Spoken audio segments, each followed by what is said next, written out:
Bismillahirrahmanirrahim. Assalamualaikum warahmatullahi wabarakatuh. Perkenalkan, nama saya Desianti Nur Cahya dari Fakultas MIPA Farmasi. Di sini saya akan mempresentasikan hasil penelitian saya dengan judul Kajian Pustaka Pengaruh Penambahan Surfaktan dan Kosurfaktan Terhadap Karakteristik Sediaan Mikroemulsi. Nah, kita awali dengan mikroemulsi. Mikroemulsi adalah sediaan yang stabil secara termodinamika dan juga memiliki penampilan fisik yang jernih atau transparan. Ini adalah perbedaan antara mikroemulsi dengan emulsi konvensional. Nah, pada penelitian ini ada 3 tujuan utama. Yang pertama, untuk mengetahui bagaimana mekanisme kerja dari surfaktan dan kosurfaktan dalam pembentukan mikroemulsi. Langsung saja kita bahas. Dari hasil penelitian yang sudah saya lakukan, surfaktan dan kosurfaktan dalam membentuk mikroemulsi itu erat kaitannya dengan energi bebas antarmuka, seperti pada rumus di bawah ini. Nah, dari rumus tersebut kita bisa tahu bahwa semakin kecil tegangan antarmuka fase air dan juga fase minyak, maka akan menurunkan energi bebas antarmukanya, dan semakin kecil energi bebas antarmuka, maka sediaan akan semakin stabil. Nah, untuk menurunkan energi bebas antarmuka, maka diperlukan penambahan surfaktan dan juga kosurfaktan dalam jumlah yang banyak. Kita bahas yang pertama adalah surfaktan. Surfaktan memiliki mekanisme kerja dengan cara menurunkan tegangan antarmuka hingga mendekati nol agar terbentuk sistem yang stabil. Dan juga pada surfaktan itu terdapat lapisan yang disebut dengan lapisan surfaktan, di mana lapisan tersebut bisa mencegah terbentuknya coalescence. Nah, sedangkan kosurfaktan seperti pada gambar di samping, kita bisa lihat.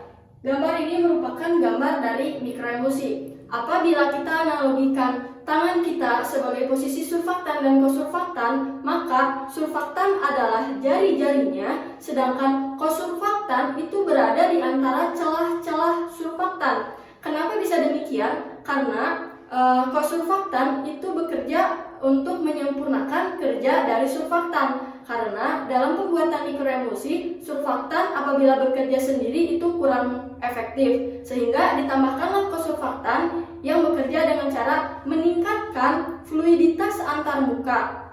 Nah, sehingga mikroemulsi yang terbentuk akan semakin baik. Masuk ke tujuan yang kedua, yaitu untuk mengetahui bagaimana pengaruh surfaktan dan kosurfaktan dalam karakteristik mikroemulsi. Karakteristik mikroemulsi yang utama itu ada 3. Yang pertama itu ukuran partikelnya. Nah, ukuran partikel mikroemulsi yang baik itu antara 20 sampai 200 nanometer. Nah, surfaktan di sini seperti mekanismenya yaitu untuk menurunkan tegangan antarmukanya. Sedangkan kosurfaktan di sini berfungsi untuk mencegah droplet-droplet fase dalamnya bergabung kembali. Karena apabila fase dalamnya itu dropletnya bergabung kembali, maka ukuran partikelnya akan semakin besar.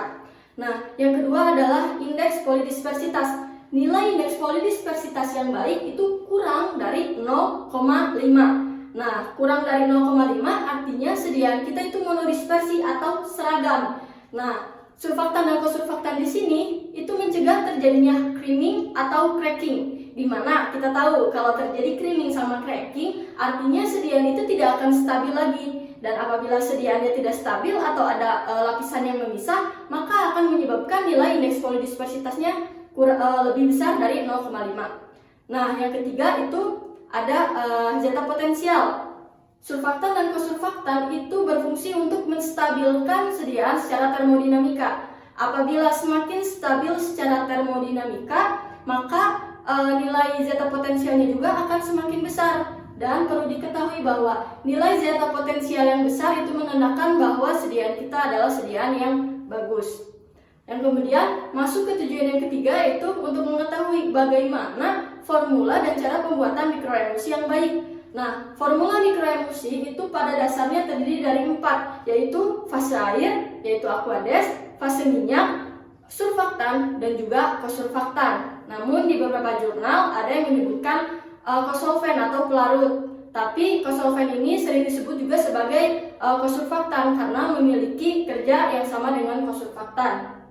Nah, sedangkan pada pembuatan mikroemulsi, yang pertama kita itu mendispersikan terlebih dahulu zat aktif pada pelarutnya, baik fase minyak maupun fase air. Kemudian baru ditambahkan surfaktan dan kosurfaktan yang sudah kita dapatkan dari diagram pseudo ternary sebelumnya. Kemudian diaduk menggunakan magnetic stirrer dengan kecepatan 300 sampai 500 rpm tergantung kebutuhan. Nah, setelah itu baru ditambahkan fase air setetes demi setetes hingga membentuk sediaan yang jernih. Biasanya ditunggu 10 sampai 15 menit.